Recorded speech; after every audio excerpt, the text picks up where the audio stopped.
In the fall of 2005, Jamie Lee and I were having a picnic with Leon Hale, his wife Priscilla, and their grandson, Little Leon. Leon and Jamie were celebrating the completion of Jamie's novel, The Bear Dreamer. This book project began last spring, when Leon told Jamie about a recurring dream he's had for years, and Jamie agreed to write the story into a novel. When we finished eating, we drove to Bear Butte. Leon wanted to shoot a picture of Little Leon in front of this mountain, sometimes called the Cathedral of the Plains Indians. Little Leon posed. He looked great. After our shoot, I asked Leon why he chose to approach Jamie with his dream. I had dreams, quite a bit of dreams of story that I had, and I kept telling a lot of my friends and relatives that I would like to tell them about this story that I had, and I wanted somebody to know. I wanted everybody to know about it and read about it. And I thought to myself, and I asked my mom, I said, "Mom," I said, "how do I tell this story to people?" And she goes, "Son, that story comes from your heart," she said. And so when you get this, someday you will have this feeling, and it would connect with you. You would know the person. You would ask how you would find this person that would write the story for you. And it did happen. One day I kept seeing this lady sitting in this restaurant, and she was working on a laptop computer, and I seen her there 2 or 3 times, and I felt like I need to go talk to her.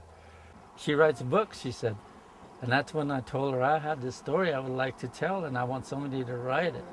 And she smiled at me, and I knew then that I could. It was her that I was supposed to meet, and so that's how I ended up meeting her, and that's how my story was written. She had that smile on her face when I was talking to her, and I knew that would be the person to tell my story to, and I knew from my heart that it will be it was a good story, that she was gonna do it.